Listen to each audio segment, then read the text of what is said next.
الرحيم. وعن عمرو بن عوف قال قال رسول الله صلى الله عليه وسلم إن الدين ليأرز إلى الحجاز كما تأرز الحية إلى جهرها ولا يعقلن الدين من الحجاز معقل الأروية من رأس الجبل إن الدين بدأ غريبا وسيعود كما بدأ فطوبى للغرباء وهم الذين يصلحون ما أفسد الناس من بعدي من سنتي. حضرت عمرو بن عوف رضی اللہ عنہ کہتے ہیں کہ نبی کریم صلی اللہ علیہ وسلم نے فرمایا کہ دین کھنچ کر چلا آئے گا حجاز کی طرف جس طرح سے کھنچ کر آ جاتا ہے سانپ اپنے سوراخ کی طرف، اور دین اپنی جگہ بنا لے گا حجاز میں جس طرح سے ایک پہاڑی بکری پہاڑیوں کی چوٹی پر اپنا ٹھکانہ بنا لیتی ہے. اور اس کے بعد آپ نے فرمایا کہ دین کی ابتدا بھی غریبی کی حالت میں ہوئی ہے اور ان قریب اسی حالت کی طرف یہ دین لوٹ جائے گا کہ جو اس کی ابتدائی حالت تھی. یہاں دو جز ہیں. ایک تو یہ کہ ایک وقت وہ آئے گا، اور معلوم یہ ہوتا ہے کہ یہ حدیث کے دونوں جز جو ہیں وہ ایک دوسرے سے جڑے ہوئے ہیں. پہلے تو یہ غریب ہونے کے معنی سمجھ لیے جائیں کہ الدین بدا غریبا وسیعود کما بدا، کہ دین کی ابتدا غریبی کی حالت میں ہوئی ہے. تو غریب کے معنی کیا ہیں؟ غریب کے یوں سمجھیے کہ دو معنی آتے ہیں. ایک تو غربت عمارت کے مقابلے میں، بے کسی، بے سر و سامانی، اس کو بھی غربت کہتے ہیں. اور ایک غربت کے معنی آتے ہیں انوکھی، نئی چیز، نہ جانی پہچانی ہوئی چیز. اور اسی وجہ سے آپ اردو میں بولتے ہیں یہ بات تو بڑی عجیب غریب ہے. کیا مطلب غریب ہونے کا؟ یہ مطلب تھوڑی وہ امیر نہیں ہے وہ بات، بلکہ یہ کہ انوکھی ہے اور نہ جانی پہچانی ہے، نئی ہے. تو جیسے عجیب اور غریب دونوں یہ ایک ہی معنی میں ہوتے ہیں. تو یہ دو معنی آتے ہیں غریب کے. یہاں دونوں کی گنجائش ہے حدیث میں. اگر پہلے معنی لیا جائیں کہ عمارت کے مقابلے میں غربت، تو اس کا معنی یہ ہو گیا کہ اسلام کی ابتدا بھی بے کسی اور بے سر و سامانی کی حالت میں ہوئی، اور آخر میں اسلام پھر اسی حالت میں لوٹ جائے گا، یہاں تک کہ ساری دنیا سے کے گھروں سے نکل کر کے کہاں سمٹ کر آ جائے گا؟ جہاں سے اس کی ابتدا ہوئی ہے، یعنی حجاز مقدس. تو یہ اس کی غربت کی حالت ہے. اور دوسرے معنی میں جو غربت اس کی یعنی یہ کہ عجیب ہونا، تعجب خیز ہونا، بڑا سرپرائزڈ ہونا، یہ جو ساری چیزیں ہیں، اس کے اس صورت میں معنی یہ ہوں گے کہ اسلام کی ابتدا بڑے ہی حیرت انگیز طریقے پر ہوئی ہے. لوگوں نے اس کو دبانے کی ہر طرح کوشش کر لی. ایک دوسرے یہ کہ کہاں کس ملک میں اس کی ابتدا ہوئی؟ وہ ملک جس کا شعار جہالت، جس کا شعار جو ہے وہ گمراہی، اور جہاں علم کے کوئی آثار نہیں پائے جاتے تھے، ایسے ملک میں اسلام کی ابتدا ہوئی. اور کس طرح ہوئی؟ بڑے حیرت انگیز طریقے پر کہ آج کچھ، کل کچھ اور پرسوں کچھ. 23 سال کے مختصر ترین دور میں اسلام عملاً نافذ ہو چکا تھا دنیا کے ایک بہت بڑے حصے میں، جزیرۃ العرب میں. ورنہ ہوتا یہ ہے کہ فلسفے وجود میں آتے ہیں، ایک شخص فلسفے کی ابتدا کرتا ہے، دوسرا جو ہے وہ اس کو پھیلاتا ہے، تیسرا جو ہے اس تھیوری کو لوگوں سے انٹروڈیوس کراتا ہے، اور کہیں جا کر صدیوں کے بعد لوگ اس سے آشنا ہوتے ہیں، واقف ہوتے ہیں، کسی کا سمجھ میں آتا ہے، کوئی ہمت والا کھڑا ہوتا ہے، اس کو عملی شکل دینے کی کوشش کرتا ہے۔ لیکن یہ اسلام کی خصوصیات میں ہے کہ نبی کریم صلی اللہ علیہ وسلم نے ایک دین پیش کیا، نہ صرف یہ کہ فکری طور پر ایک تھیوری کی صورت میں، بلکہ یہ کہ ایک تھیوری بھی آتی رہی اور اس کی پریکٹیکل صورت بھی سامنے آتی رہی، عملی صورت بھی۔ اور آپ دنیا سے اس حالت میں نہیں گئے کہ کسی کو یہ کہنے کا موقع ہو جائے کہ آپ تشریف لے گئے لیکن مسئلہ جو ہے فلانت جو رہ گیا۔ تمام دین یا اصول دین جو ہیں وہ مکمل ہو چکے تھے۔ جزئیات میں ہو سکتا ہے کہ کچھ جزئیے رہ گئے ہوں، جیسے کہ شراب کے تعلق سے، کہ شراب کے معاملے میں ایک جزء آتا ہے کہ حضرت عمر رضی اللہ عنہ نے اسے قول یا نقل ہوتا ہے کہ فلانی بات جو ہے وہ رہ گئی اور نبی کریم صلی اللہ علیہ وسلم دنیا سے تشریف لے گئے شراب کے بارے میں۔ اس کا مطلب نہیں، لوگوں نے سمجھا کہ اوہو شراب کا مسئلہ جو ہے وہ ابھی کنفیوز ہے، اس کا مطلب یہ کلیئر نہیں ہے۔ حضرت عمر یہ کہہ گئے، دھوکے میں ہیں وہ لوگ۔ وہ ایک خاص پوائنٹ تھا جس کے بارے میں حضرت عمر کا یہ کہنا تھا کہ آپ دنیا سے تشریف لے گئے، اور وہ مسئلہ جو ہے وہ کلیئر نہیں ہو سکا۔ یہ مطلب نہیں کہ شراب کی حلت اور حرمت کا مسئلہ ہی کلیئر نہیں ہے، تو لوگ جو ہیں وہ اپنے مطلب کی بات نکالتے ہیں۔ تو بہرحال یہ ہو سکتا ہے کہ بعض جزئیات جو ہیں اس کے سلسلے میں کوئی وضاحت نہ کی ہو پیغمبر صلی اللہ علیہ وسلم نے، اس لیے کہ وہ جزیہ پیش ہی نہیں آیا، وہ واقعی پیش نہ آیا وہ آپ کی زندگی میں۔ اصول دین وہ مکمل ہو گئے آپ کی حیات طیبہ میں، اور دراصل دین اسی کا نام ہے۔ اس حالت میں 23 سال کی مدت پوری کر کے نبوت کی نبی کریم صلی اللہ علیہ وسلم نے پردہ فرمایا۔ تو یہ ہے اسلام کی ایک تعجب خیز حیرت انگیز حالت۔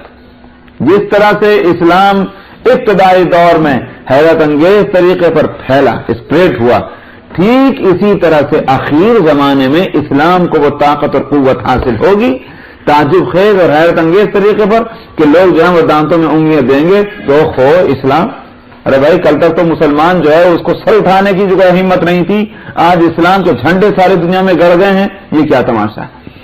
تو دونوں معنی کی گنجائش ہے، اس لیے میں نے غریب کے معنی بتلا دیے۔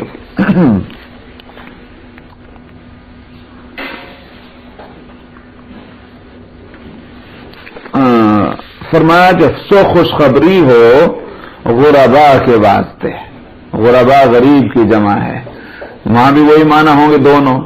ایک تو یہ کہ بیچارے مفلس بے سر و سامان جو لوگ ہیں تو دنیا تو ان کو اچھی نظر سے نہیں دیکھتی، لیکن ان کے لیے خوشخبری ہے اس واسطے کہ یہ دنیا سے کے سوسائٹی میں مالی اور دنیاوی اعتبار سے اپنی عزت اور وجاہت نہ پانے کے باوجود دین سے ان کا تعلق مضبوط ہے، اور لوگوں میں جو دینی برائیاں پھیلی ہوئی ہیں وہ اس کی اصلاح کی فکر میں لگے ہوئے ہیں۔ تو ایسے غریبوں کے لیے خوشخبری۔ دوسرے معنی کے اعتبار سے جن لوگوں کی کوششوں سے اسلام کو ترقی ملے گی آخر زمانے میں، ان کے لیے خوشخبری، اور وہ لوگ ہوں گے کہ جو معاشرے اور سوسائٹی میں پھیلی ہوئی برائیوں کی اصلاح کرتے ہوئے ہوں گے۔ دونوں معنی ہو گئے۔ عمومی طور سے غریب کا مطلب وہی کہ معاشی حالت کا ہی لیتے ہیں لوگ، نہیں میں تو اسی لیے میں نے اردو میں دونوں لفظ بولے تھے۔ دیکھیے عجیب غریب کا لفظ اور غریب مالدار کے مقابلے میں بھی دونوں لفظ آتے ہیں۔ یہ بات آپ نے صحیح کی کہ زیادہ تر تو وہی استعمال ہوتا ہے۔ وعن عبد الله بن عمرو قال قال رسول الله صلى الله عليه وسلم ليأتين على أمتي كما أتى على بني إسرائيل حذو النعل بالنعل حتى إن كان منهم من أتى أمه علانية لكان في أمتي من يصنع ذلك وإن بني إسرائيل تفرقت على 72 ملة وتفترق أمتي على 73 ملة كلهم في النار إلا ملة واحدة قالوا من هي يا رسول الله قال ما أنا عليه وأصحابي۔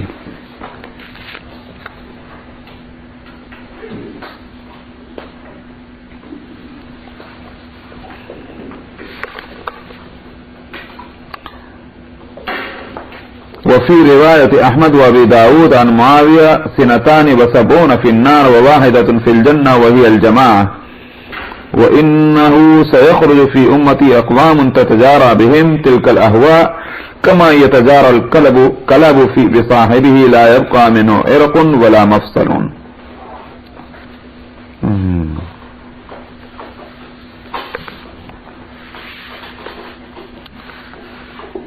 اچھا صاحب الجماعہ.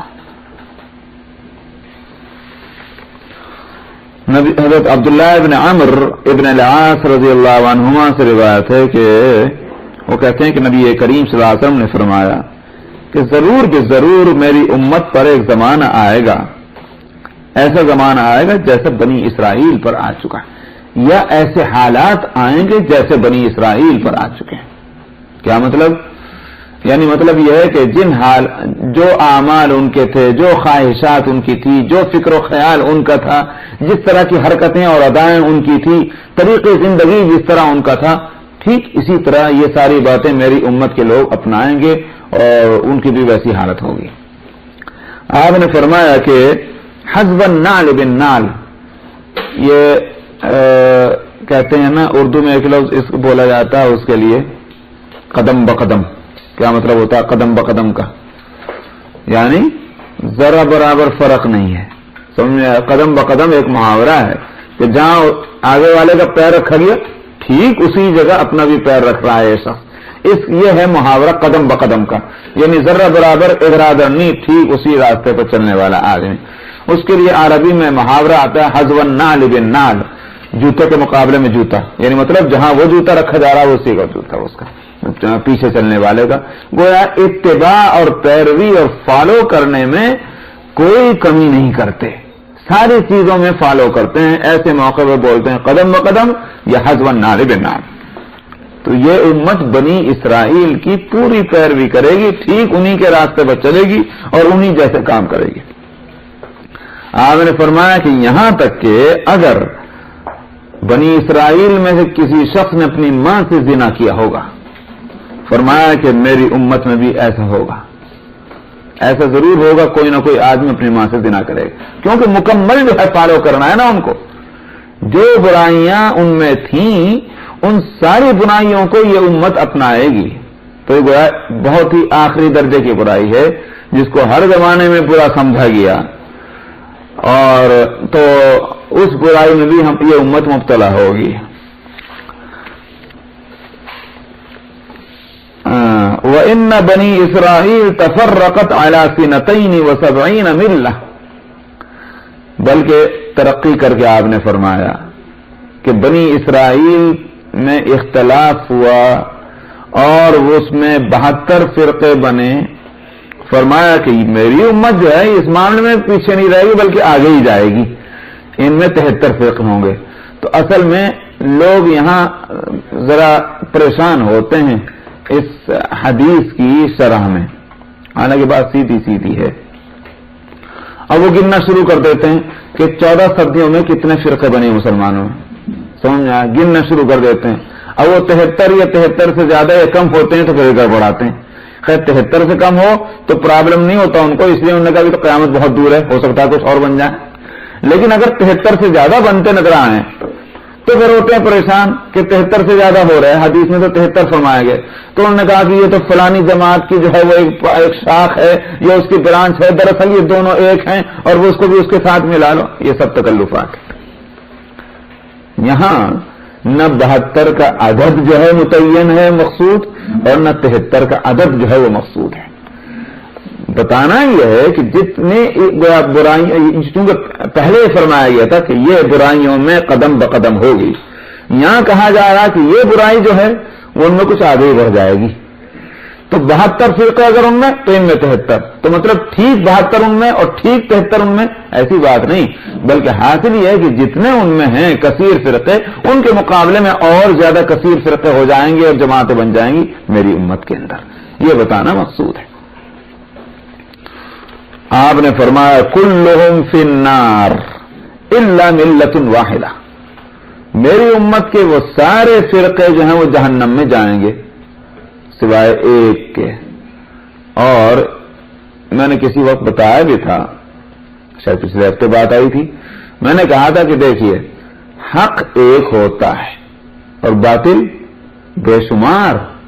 باطل ایک نہیں ہوا کرتا، باطل تو حق ہزاروں ہوں گے، لیکن حق ایک ہی ہوگا. یہ نہیں ہو سکتا کہ حق دو ہو جائیں کہ صاحب یہ بات بھی حق یہ بات بھی حق.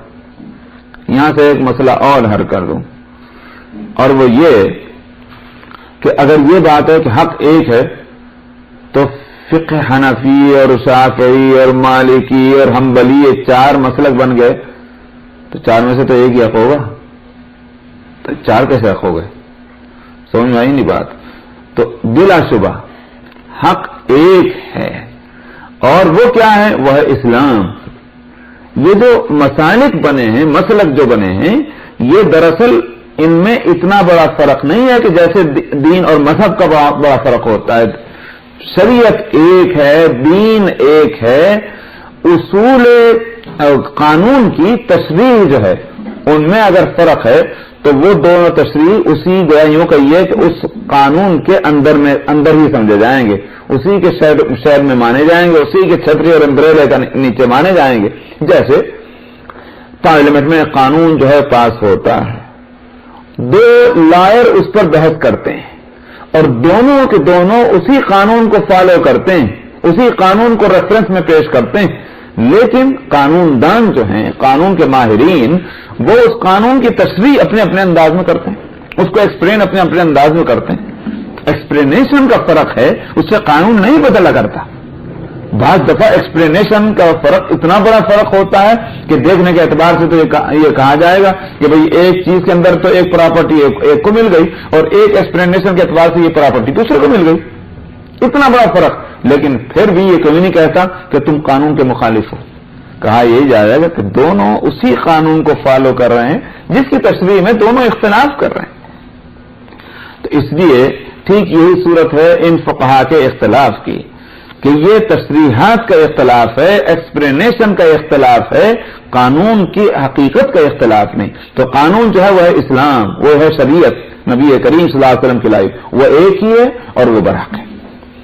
تو اس لیے اس میں کوئی آپ کو شبہ نہیں ہونا چاہیے. بہرحال حق چونکہ ایک ہوتا ہے، اس واسطے جنت میں حق جو جماعت کے حق پر ہے وہی تو جائے گی، اور حق پر ایک ہی جماعت ہو سکتی، دو نہیں ہو سکتی. اس لیے فرمایا کلہم فی النار، ساری جماعتیں جہنم میں جائے گی مگر ایک جماعت.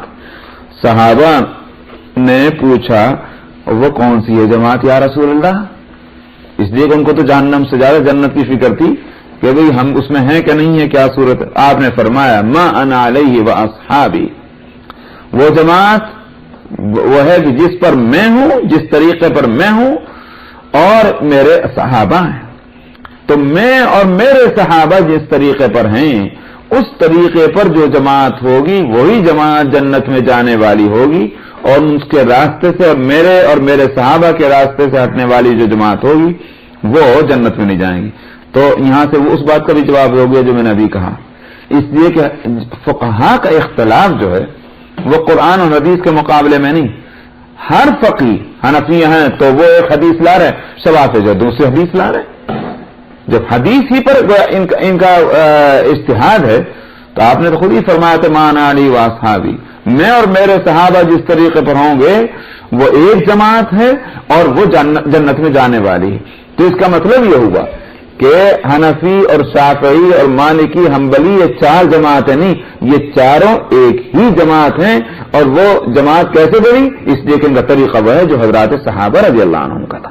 یہ ایک جماعت ہے. تو بہرحال یہ ایسے ہی ہے جیسے ہائی اسکول کے اندر جو بھی اسٹوڈنٹ ہوں گے وہ سب ایک ہی کلاس کے مانے جائیں گے. یہ سب ایک کلاس کے، ایک گریڈ کے ہیں بچے، اگرچہ اسکول ڈفرینٹ ہوں. سمجھ میں آیا؟ یہاں تک کہ ان کے اسکول کے اپنے جو وہ ہوتے ہوں گے ڈریس وہ چاہے مختلف ہوں، یہ سب کچھ ہو سکتا ہے، لیکن اس کے باوجود کیا کہا جائے گا؟ صاحب یہ ایک ہی گریڈ کے سب بچے ہیں 10th کلاس کے. ٹھیک یہی صورت یہاں ہے کہ سب کے سب یہ مسلمان ہے، سب کے سب ایک ہی جماعت ہے، لیکن ان کے اندر تھوڑا سا جو فرق ہے وہ قابل لحاظ نہیں ہے، وہ اس سے کہ جماعت کے اختلاف نہیں ہوتا. اچھا جی، ٹھیک ہے. مولانا فرقہ کہا گیا ہے تو فرقے کی مزید وضاحت تھوڑا فرقہ تو ایک ہے. ہاں نہیں، جماعت تو اصل میں یوں کہیے کہ اس کی تشریح کے اعتبار سے لفظ الگ ہیں مگر حاصل دونوں کا ایک ہے. جماعت تو جمع سے ہے. جمع کہتے ہیں اکٹھا ہونے کو. ظاہر ہے کہ ایک آدمی کو جماعت نہیں کہیں گے، سمجھ میں آیا؟ ایک سے زائد ہونے چاہیے. اب وہ چاہے دو ہوں یا دو سے زائد ہوں. بعض حضرات کہتے ہیں کہ کم سے کم تعداد جماعت کی جو ہے وہ دو ہے، اور بعض کہتے ہیں کہ نہیں، دو نہیں، دو سے زیادہ ہوں تو جماعت ہے. آئی بات سمجھ میں نہیں؟ تو جماعت بنا ہے جمع سے. جمع کے معنی یہ ہے اکٹھا ہونے کے. جب دو آدمی یا دو سے زائد آدمی ایک بات پر جمع ہو جائیں گے اس کو جماعت کہیں گے. سمجھ میں آئی نہیں بات؟ اور فرقہ جو بنا ہے وہ بنا ہے فرق سے. اب آپ ایک جماعت کو جماعت جب کہیں گے جب ہم میں ان میں کچھ فرق ہو. اگر ہم بھی انہی کے جیسے وہ بھی ہمارے جیسے تو یہ نہیں کہہ سکتے یہ جماعت الگ ہے ہم سے. سمجھ میں آیا؟ یہ ہم سے الگ جماعت ہے، پھر تو ہم بھی اسی کے اندر ہیں. تو فرق جب ہو جاتا ہے کچھ لوگوں میں، کچھ لوگ مل کر کے دوسروں سے مختلف کوئی کام کرنے لگتے ہیں، دوسروں سے مختلف اپنا ٹریڈیشن بناتے ہیں، تو چونکہ فرق کر دیا انہوں نے اس لیے اس کو فرقہ کہتے ہیں. بات سمجھ میں آئی نا؟ تو اس اعتبار سے کہا جا سکتا ہے کہ دونوں الگ بھی نہیں ہیں، ایکسپلینیشن دونوں کا جو ہے وہ الگ الگ ہے.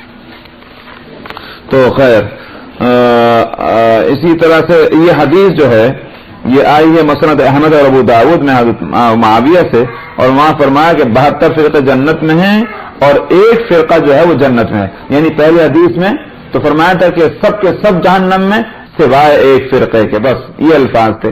اور حضرت معاویہ کی حدیث میں کیا ہے کہ 72 فرقہ جنت میں اور ایک فرقہ جنت میں. 72 فرقے جہنم میں، 72 فرقے جہنم میں، ایک فرقہ جنت میں. اور وہاں آپ نے فرمایا وہی الجماعہ، یہ وہ ہیں جو اہل سنت والجماعت کہلاتے ہیں. یہ تو یوں سمجھا جائے الجماعت، یا پھر یوں کہیے کہ الجماعت کا لفظ میں اس لیے بول رہا ہوں الف لام اس میں تعریف کا ہے، متعین کر رہی ہے اس کو کہ ایک خاص جماعت ہے. اور وہ ظاہر ہے کہ وہ وہی ہے کہ جو نبی کریم صلی اللہ علیہ وسلم اور صحابہ کے طریقے پر جنہوں نے اپنے آپ کو جمع کیا ہوا ہے، اور جو ان سے مختلف ہوں گے ان کی اپنی اپنی ٹکڑیاں اور فرقے بنتے چلے جائیں گے، وہ گویا اس جماعت سے الگ ہوں گے. اور آپ نے فرمایا کہ ان قریب میری امت میں کچھ قومیں نکلیں گی اور ان میں خواہشات اس طرح سے سرایت کر جائیں گی. سرایت کرنا کہتے ہیں نہیں، کیا کہتے ہیں سرایت کرنے کو؟ اس طرح داخل ہونا بھی، اور وہ جو بس جانا اسی کو کہتے ہیں سرایت کا.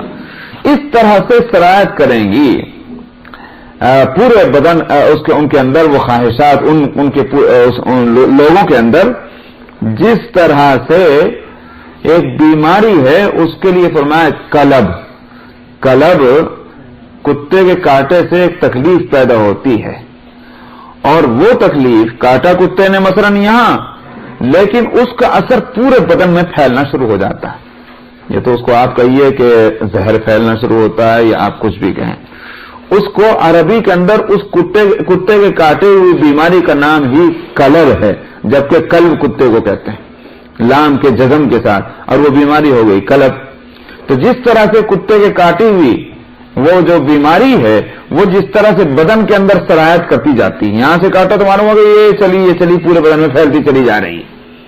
ٹھیک اسی طرح سے اس قوم کے اندر خواہشات نفس جو ہیں وہ پھیلتی چلی جائیں گی، اور قوم کا ایک ایک فرد جو ہے وہ اس خواہشات کی لپیٹ میں آ جائے گا.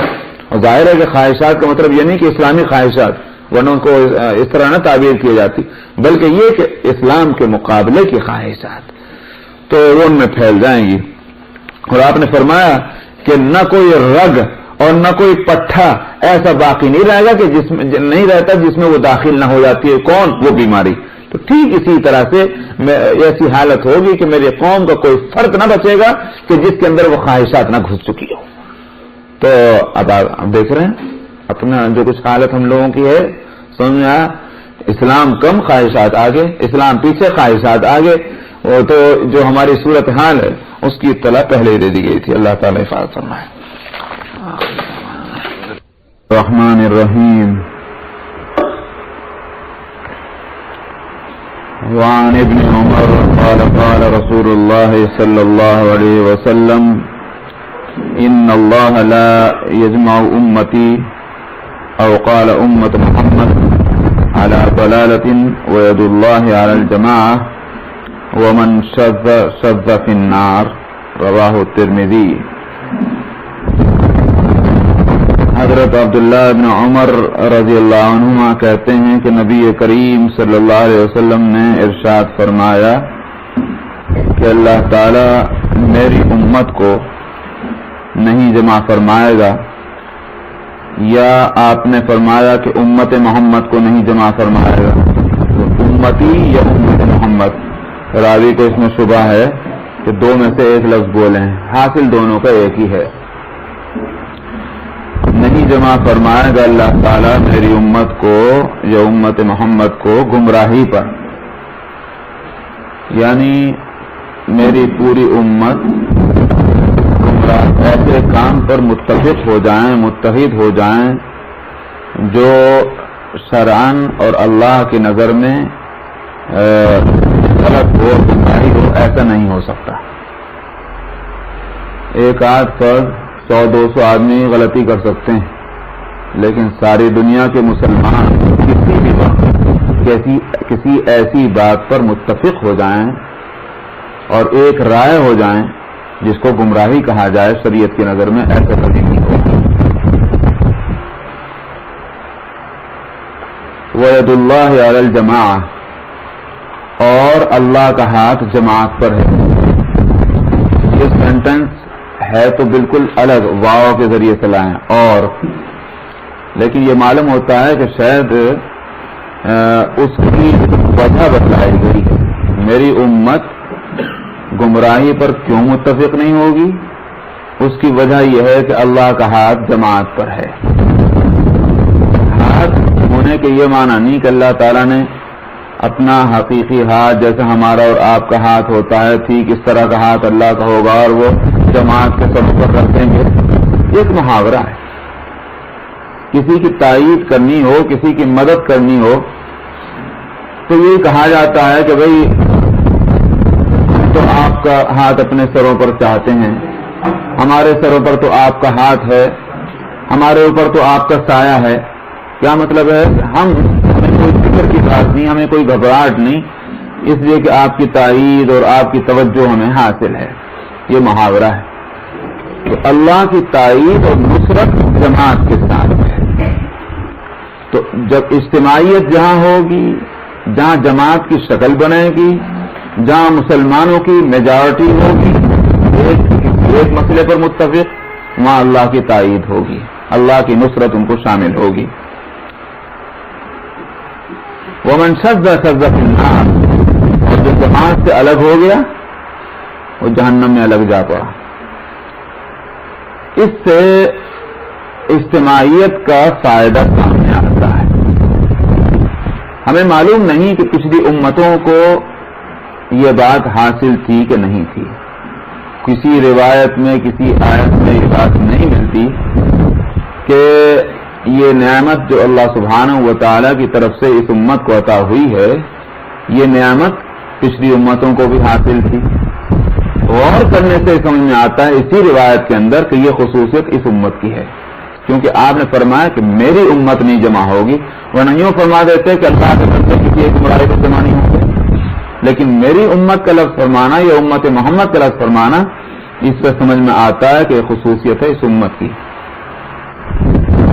اسی سے فقہاء نے ایک اصول یہ نکالا ہے کہ دین کے مسائل میں جو سورس ہیں، جو ماخذ ہیں، ایک قرآن، وہ تو سب سے پہلا ماخذ ہے، سب سے پہلا سورس وحی ربانی۔ دوسرا ماخذ اور سورس شریعت میں ہے سنت، یعنی نبی کریم صلی اللہ علیہ وسلم کے اقوال، آپ کے اعمال، آپ کے احوال اور آپ کے آثار۔ آثار اس کو کہتے ہیں کہ نبی کریم صلی اللہ علیہ وسلم کے سامنے ایک کام کیا گیا اور آپ نے اس سے نہیں روکا۔ شریعت میں شریعت کے اصطلاح میں اس کو اثر کہتے ہیں اور اس کو حجت مانا گیا ہے، یہ بھی سنت ہی میں شامل ہو گیا۔ نبی کی یہ ذمہ داری ہے کہ اس کے سامنے کوئی کام کیا جائے، اگر وہ غلط ہے تو اس کی نکیر کرے، کہے کہ یہ کام غلط ہے۔ اور یہی وجہ ہے، آپ نے وہ واقعہ یا تو سنا ہوگا یا پڑھا ہوگا تفسیر میں کہ حضرت موسیٰ علیہ السلام کو بھیجا گیا ایک بزرگ کو دیکھنے کے لیے کہ جن کو خاص علم اللہ کی طرف سے عطا ہوا تھا۔ مفسرین سب کے سب ان کے بارے میں لکھتے ہیں کہ وہ حضرت خضر علیہ السلام تھے۔ حضرت خضر علیہ السلام سے ملنے کے لیے حضرت موسیٰ علیہ السلام چلے ہیں۔ قرآن پاک میں چونکہ ان کا نام نہیں لیا گیا اس لیے میں کہہ رہا ہوں کہ مفسرین کہہ رہے ہیں۔ تو جب وہاں پہنچے وہ واقعہ تفصیلی ہے، میں اس کا صرف وہ جز لے رہا ہوں جو جس سے مجھے اس وقت کام لینا ہے۔ ان سے ملاقات ہوئی تو حضرت موسیٰ علیہ السلام نے کہا کہ مجھے اپنے ساتھ رکھ لیجئے، میں آپ کے ساتھ رہنا چاہتا ہوں۔ انہوں نے فرمایا کہ تم میرے ساتھ نہیں رہ سکتے۔ کیوں نہیں رہ سکتے؟ اس لیے کہ تم خاموش نہیں رہ سکتے، میرے کاموں کو دیکھ کر، میری باتوں کو دیکھ کر تم خاموش نہیں رہ سکتے۔ تو انہوں نے کہا کہ نہیں، ایسی بات نہیں، میں وعدہ کرتا ہوں کہ میں کچھ بھی نہیں کہوں گا، کبھی نہیں ٹوکوں گا، کبھی کوئی بات پوچھوں گا نہیں، لیکن اپنے ساتھ رہنے کی اجازت دے دیجیے۔ اب چلے دونوں، تو ان میں کچھ 3 واقعات پیش آئے۔ ان میں ایک واقعہ، ایک اچھی خاصی کشتی جو جا رہی تھی اور اس میں ان کو سوار کیا گیا، اس کشتی میں انہوں نے سوراخ کر دیا اور عیب ڈال دیا اس کے اندر۔ موسیٰ علیہ السلام بول اٹھے، یہ آپ نے کیا کیا؟ انہوں نے کہا کہ میں نے پہلے ہی کہا تھا تم نہیں رک سکتے، اس لیے تم میرے ساتھ بھی نہیں رہ سکتے۔ تو موسیٰ علیہ السلام نے کہا کہ بات ہے، آئندہ نہیں کہوں گا، آپ ساتھ لے لیجیے۔ پھر چلے تو آگے جا کر کے ایک بچہ کھیل رہا تھا، اس کو پکڑ کے اور اس کو پٹک دیا اور اس کا پتر نکل گیا۔ تو موسیٰ علیہ السلام کہاں اس کو دیکھ سکتے تھے؟ انہوں نے کہا یہ کیا کیا، اس بے قصور معصوم بچے کو مار دیا؟ انہوں نے کہا کہ پہلے ہی ہم نے بات ہوئی تھی تمہارے سے۔ یہ واقعہ تو تیسرا واقعہ، ایک ٹیڑھی دیوار اس بستی میں کہ جس بستی میں پہنچے اور اس بستی کے لوگوں نے ان کو مہمان بھی نہیں بنایا، نہ ٹھہرایا، نہ کھانے کو دیا، نہ خیریت پوچھی۔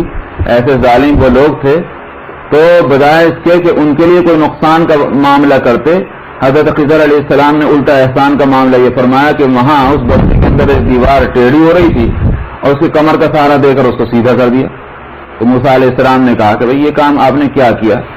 ایسے بستی کہ جس کے لوگ رہنے والے لوگ ظالم ہیں، انہوں نے ہم مسافروں کی کوئی دیکھ ریکھ نہیں کی، اگر کچھ بھی نہیں کرنا تھا تو یہ ان کی مدد آپ نے کیوں کی کہ دیوار سیدھی کر دی؟ اور اگر دیوار سیدھی کرنی تھی اس میں کچھ اجرت ہی لے لیتے کہ ہمارے کھانے پینے کا انتظام ہو جاتا۔ یہ 3 واقعات ہیں۔ تو وہاں حضرت خضر علیہ السلام نے ان 3 واقعات کی حکمت تو بتلائی ہے۔ اصل میں اگر میں تفسیر کے وقت میں 10 منٹ نکل جائیں تو اصل بات یہ ہے کہ یہاں میں ایک بات بتلا دوں کہ 2 قسم کے علم ہیں۔ ایک کہلاتا ہے علم تکوین اور ایک کہلاتا ہے علم تشریع۔ علم تکوین تو ان معاملات کا علم ہے کہ جو اس پوری کائنات میں اللہ سبحانہ و تعالیٰ کے فیصلے نافذ ہو رہے ہیں، سورج کا نکلنا، چاند کا ڈوبنا، ستاروں کا چمکنا، بارش کا ہونا، کسی کا مرنا، کسی کا جینا، کسی کا تندرست ہونا، کسی کا بیمار ہونا، کسی کا غریب ہونا، کسی کا امیر ہونا، یہ سارے معاملات جو اللہ کی طرف سے ہیں، ان معاملات کو کہا جاتا ہے تکوین۔ تکوین کون سے بنا ہے؟ اذا اراد شیئا قال له کن فیکون، جب وہ کسی چیز کے ہونے کا فیصلہ کرتا ہے تو وہ کہتا ہے ہو جا، تو وہ ہو جاتا ہے۔ یہ کون جو ہے جس سے کن بنا ہونا، اسی سے وہ تکوین کا لفظ بنا ہے۔ یہ سارے معاملات تکوین کہلاتے ہیں اور ان کے علم کو علم تکوین کہتے ہیں۔ علم تشریع کیا ہے؟ اللہ سبحانہ و تعالی نے اس انسان کو جس مقصد کے لیے پیدا کیا ہے، وہ مقصد اور وہ اللہ کی مرضی جو ہے اس کا نام ہے شریعت، اور اس کا علم اس کو کہتے ہیں علم تشریع ہے۔ تکوینی معاملات کی تکمیل کے لیے تو اللہ سبحانہ و تعالیٰ نے فرشتوں کو کام سپورٹ کیا ہوا ہے. فرشتے جو ہیں کچھ بارش برساتے ہیں، کچھ جو ہیں وہ روحیں نکالتے ہیں، کچھ جو ہیں وہ بچوں میں جان ڈالتے ہیں. کر دے کہ سارے معاملات اصلاً فرشتوں کے حوالے ہیں. علم تشریع جو ہے یہ حوالے کیا اللہ سبحانہ و تعالیٰ نے انبیاء علیہ الصلوۃ والسلام کے. انبیاء علیہ الصلوۃ والسلام شرعی علوم لے کر آتے ہیں اللہ کی طرف سے اور وہ امت کو پہنچاتے ہیں. لیکن کبھی کبھی اللہ تعالی انسانوں میں سے اپنے خاص بندوں کو تکوینی معاملات میں بھی ان کو صاحب خدمت بنا دیتے ہیں، تو وہ مستقل مختار نہیں ہوتے. اختیار کامل اللہ ہی کا ہوتا ہے. جیسے فرشتوں کو اپنا اختیار کچھ بھی نہیں، وہ ایسا نہیں کہ ملک الموت جس کا دل چاہے جان نکالے اور جس کو چاہے زندہ چھوڑ دے، ایسا نہیں ہو سکتا. وہ اللہ کے فیصلے اور مرضی اور حکم کے مطابق ہی ہوتا ہے. اسی طرح سے وہ صاحب خدمت بھی. یہ نہیں کہ مختار ہو گئے وہ اور جس کے چاہے جائے مالدار کر دیں، جس کو چاہے غریب کر دیں، جس کو چاہے بیمار کر دیں، جس کو چاہے تندرست. تو ٹھیک یوں سمجھیے کہ ان کی پوزیشن وہاں اس کام کی حد تک وہی ہوتی جو ان فرشتوں کی ہے. لیکن اللہ تعالیٰ کسی سے کام لے لیتے ہیں، ان کو کہا جاتا ہے اصحاب خدمت. تو اسی طرح سے حضرت خضر علیہ السلام ہیں، وہ صاحب خدمت ہیں اور ان کو اللہ تعالیٰ نے کچھ تکوینی معاملات سپرد کیے ہیں.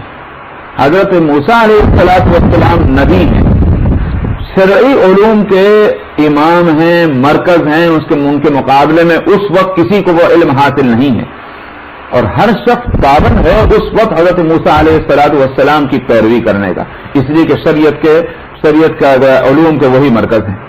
لیکن تکوینی معاملات جو ہیں وہ ہر نبی کو دیے جائیں ضروری نہیں، دیے بھی جا سکتے ہیں اور نہیں بھی دیے جائیں، اور غیر نبی کو بھی دیے جا سکتے ہیں. تو حضرت خضر علیہ السلام جو ہیں، جن کے بارے میں اکثریت کا کہنا یہی ہے کہ وہ نبی کبھی بھی نہیں ہوئے، تو ان کو اللہ تعالیٰ نے یہ تکوینی علم عطا فرمایا. یہی دروازہ کہ تکوینی علم بھی کوئی چیز ہے، اس دروازے کو کھولنے کے لیے اس میدان میں حضرت موسیٰ علیہ السلام کی بصیرت کو بڑھانے کے لیے یہ سفر کرایا گیا تھا. تو موسیٰ علیہ السلام نے جب وہاں جا کر ان واقعات کو دیکھا جو کچھ ہوئے. موسیٰ علیہ السلام شرعی علم کے مرکز ہیں نبی ہونے کی حیثیت سے. اس علم کی روشنی میں وہ کام غلط ہو رہا تھا. ایک معصوم بچے کو اٹھا کے پٹخ دینا اور جان سے مار دینا، ایک اچھی خاصی کشتی کو بغیر سبب شرعی کے اس کو عیبدار کر دینا، اس کے اندر حکمت کچھ بھی ہو، اس کا ریزن چھپا ہوا کچھ بھی ہو، لیکن شرعی طور پر کوئی سبب نہیں پایا جاتا ظاہر میں. تو موسیٰ علیہ السلام اگر خاموش رہ جاتے تو اس کے معنی یہ ہے کہ نبی کے سامنے شرعی نقطہ نظر سے ایک کام غلط ہوا اور نبی خاموش رہا اور وہ حجت بن جاتا. اس لیے موسیٰ علیہ السلام اپنی حیثیت کا لحاظ کرتے ہوئے اپنے مرتبے کو اور اپنی ذمہ داریوں کو بول رہے ہیں، یہ کیا کر رہے ہیں، یہ کیا کر رہے ہیں. لیکن حضرت خضر علیہ السلام چونکہ اس وقت اللہ کی طرف سے مامور تھے تکوینی معاملات کی تکمیل کے لیے، اس لیے وہ وہی کام کرنے جا رہے ہیں کہ جو ان کو کرنا ہے. اگرچہ شرعی معاملات میں حضرت خضر علیہ السلام بھی موسیٰ علیہ السلام کے پابند ہیں.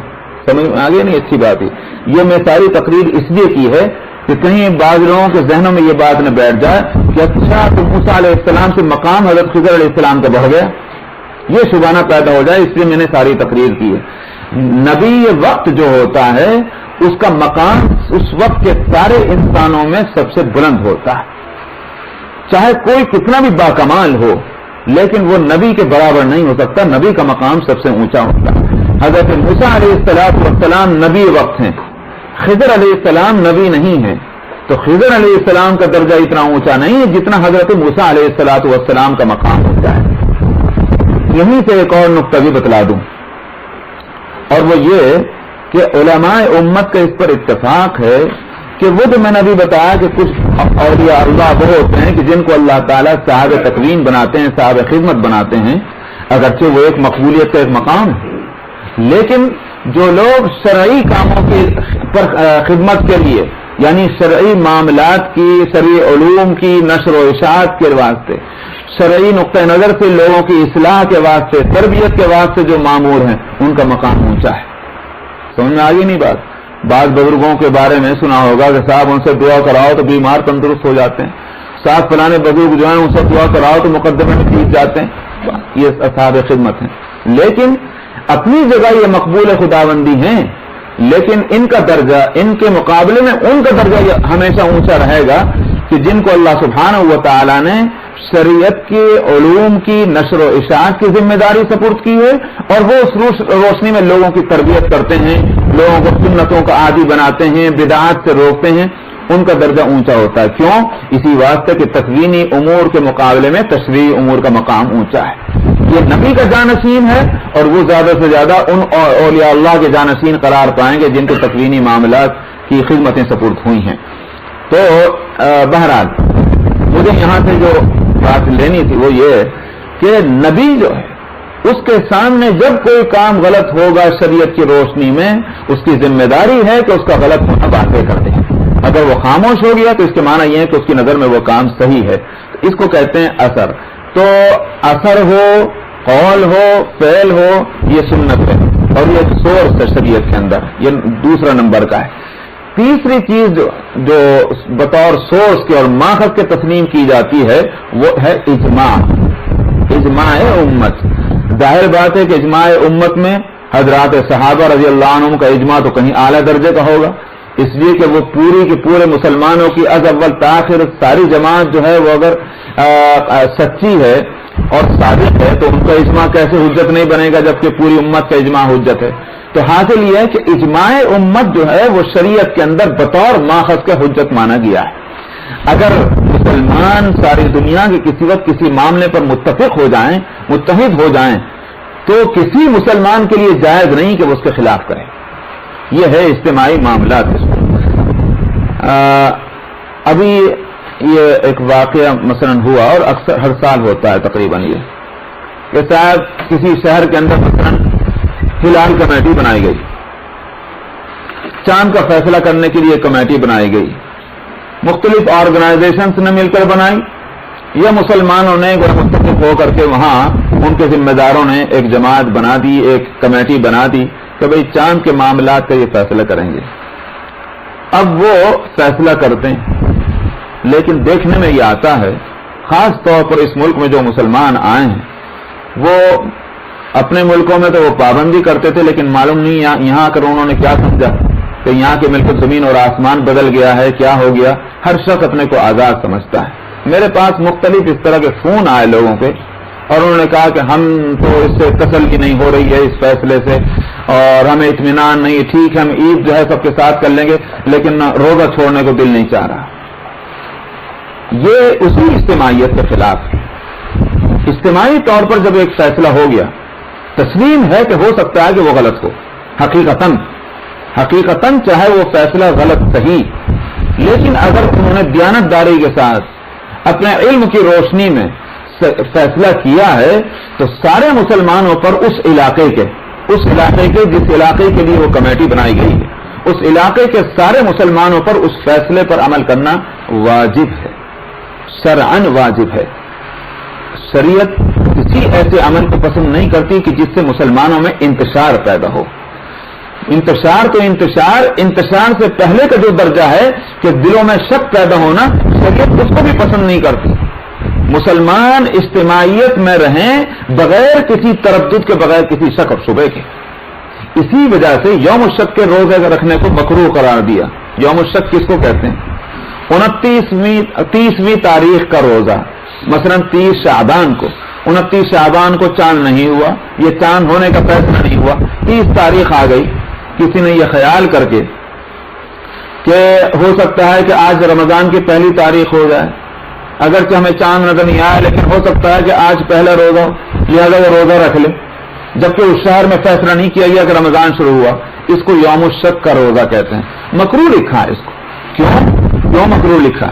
اس لیے کہ جب یہ شخص روزہ رکھے گا خود اس کے دل میں شک ہے، اور بہت سے دوسرے لوگوں کو اس سے شک پیدا ہو جائے گا کہ پتہ نہیں جو فیصلہ کیا گیا وہ صحیح کیا گیا نہیں۔ تو میں نے کہا کہ اختلاف کو تو پسند کیا ہی نہیں گیا، اختلاف سے پہلے کا جو درجہ ہے شک اور تردد کا، اس کی بھی اجازت نہیں دی گئی ہے تاکہ اجتماعیت جو ہے مضبوط ہو۔ اسلام کی نظر میں اجتماعیت ایک اگرچہ مقصود نہیں ہے لیکن اس کی اتنی اہمیت پیش نظر ہے کہ جس کو یوں کہا جائے کہ مقاصد کا درجہ.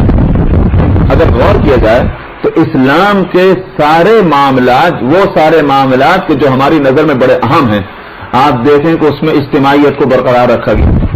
عبادات سے چلیے آپ، عبادات میں سب سے اہم ترین عبادت ہے نماز. بھائی نماز میں ایک طرف تو یہ کہا گیا قرآن پاک میں کہ فویل للمصلین الذین هم عن صلاتهم ساہون الذین هم یراؤون، بربادی ہو ان نماز پڑھنے والوں کے واسطے جو اپنی نمازوں میں بھول چوک کرتے ہیں. یعنی مطلب یہ ہے کہ پڑھ لی نہیں پڑھی وقت بے وقت کر دی. ایک تو ان کے لیے بربادی، دوسرے ان کے واسطے کہ جو دکھلاوے کی نماز پڑھتے ہیں. معلوم ہوا کہ ریا جو ہے وہ اس عبادت کو برباد کر دیتی ہے، اس عبادت کی جان نکال لیتی ہے. اور ریا کو حدیث میں شرک قرار دیا گیا کہ نوع من الشرک، یہ ریا جو ہے یہ شرک کی ایک قسم ہے. اس کے مقابلے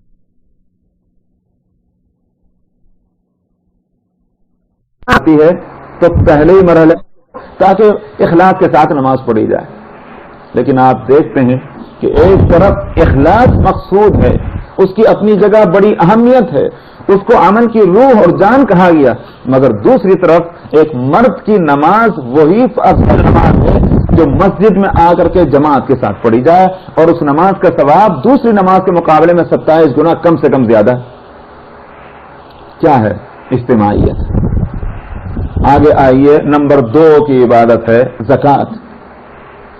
زکوٰۃ میں بھی دکھلاوا اور ریا جو ہے وہ اس عمل کو برباد کر دیتی. یا ایھا الذین آمنوا لا تبطلوا صدقاتکم بالمن والاذى کالذی ينفق مالہ رئاء الناس. اے ایمان والو، اپنے صدقات کو باطل مت کرو احسان جتلا کر اور تکلیف پہنچا کر، جیسے کہ وہ شخص کہ جو خرچ کرے اپنے مال کو لوگوں کو دکھلا کر، لوگوں کو دکھلاوے کے لیے کہ میں تو بڑا مالدار ہوں، میں تو بڑا سخی ہوں. جو اس ارادے سے خرچ کرے گا جیسے وہ باطل کر دیتا ہے اپنے عمل کو، تم بھی اپنے عمل کو باطل مت کرو. تو مثال میں جس چیز کو پیش کیا معلوم ہوتا ہے کہ وہ متعین بات ہے، وہ یقینی چیز ہے، اس میں کوئی شک اور شبہ نہیں کہ دکھلاوے سے سب کا باطل ہو جاتا ہے. قرآن کے الفاظ ہیں لا تبطلوا، باطل ہو جانا، برباد ہو جانا. تو اس لیے زکوٰۃ میں جب اخلاص جو ہے وہ مقصود ہے، لیکن اسی کے ساتھ دیکھا جائے تو زکوٰۃ کی حکمت ہی دراصل اجتماعیت ہے. اور وہ کیا؟ زکوٰۃ کے بارے میں فرمایا گیا کہ یؤخذ من اغنیائہم وینفق علی فقرائہم او کما قال علیہ الصلاۃ والسلام، کہ مال زکوٰۃ کا اور صدقات کا اغنیاء سے، مالداروں سے لیا جائے گا اور فقراء اور غرباء کو دیا جائے گا. کیوں دیا جائے گا اور کیوں لیا جائے گا؟ اس لیے کہ مالدار بہت اونچا ہے، غریب اور فقیر بہت نیچا ہے. ان دونوں کے درمیان بہت فاصلہ ہو گیا. یہ فاصلہ جو ہے وہ اجتماعیت کو برباد کر رہا ہے. یہ بہت اور ڈسٹینس جو ہے یہ ایک کو دوسرے سے ملنے نہیں دے رہا ہے. اس واسطے امیر سے لو، غریب کو دو. جس کے پاس سے آئے گا اس کا کچھ درجہ نیچے ہوگا، جس کے پاس جائے گا اس کا مالی اعتبار سے اور اکانومی کے اعتبار سے اس کا درجہ تھوڑا اونچا ہوگا. ڈسٹینس کم ہوگا، اجتماعیت مضبوط ہوگی اس سے. تو زکوٰۃ اور صدقے کی جو حکمت معلوم ہوتی ہے وہ یہی ہے کہ اجتماعیت مسلمانوں میں پیدا ہو. مال کا جو فرق ہے اور وہ بے شمار حکمتوں پر مبنی ہے، وہ مال کا وہ فرق اتنا نہ بڑھ جائے کہ جس کی وجہ سے اجتماعیت ٹوٹ پھوٹ ہو جائے. اور عجیب بات ہے کہ ایک طرف تو مالدار کو یہ کہا گیا کہ اپنا احسان مت سمجھنا، لا تبطلوا صدقاتکم بالمن والاذى. تمہارا کیا احسان؟ یہ مال تو ہمارا دیا ہوا ہے. سمجھ میں آیا؟ ہمارا دیا ہوا مال ہے اس لیے تم خرچ کر رہے ہو. تو ایسا ہے کہ جیسے بینک کا کلر خرچ کرتا، اس کا کیا احسان ہے؟ ٹھیک یہی حیثیت مالدار کی، اس کا کوئی احسان نہیں. یہ ہمارا دیا ہوا مال ہے، تم وکیل ہو اس کو خرچ کرنے کی. جہاں ہم کہیں اس کو خرچ کر دو. یہ تو ہمارا احسان ہے کہ ہم نے تھوڑا ہی سے تم سے مانگا ہے اور باقی کا وہ مختار تم کو بنا دیا. تمہارا کوئی احسان نہیں. تو اس کے معنی یہ ہو گئے کہ غنی جب اس مال کو خرچ کرتا ہے تو اس کے دل میں جذبہ شکر گزاری پیدا ہوتا ہے کہ لینے والے کا شکر گزار ہوں کہ اس نے آسانی سے مجھے مل گیا اور آسانی سے میں اپنے فریضے سے سبکدوش ہو گیا. ایک طرف تو مالدار کو یہ سجھایا اور دوسری طرف غریب کو کیا کہا؟ تیرے پاس اگر آج کا کھانا بھی موجود ہے، مانگنے کے لیے ہاتھ مت پھیلانا، اور دیکھ جو تجھے دے رہا ہے اس کا شکر گزار ہونا.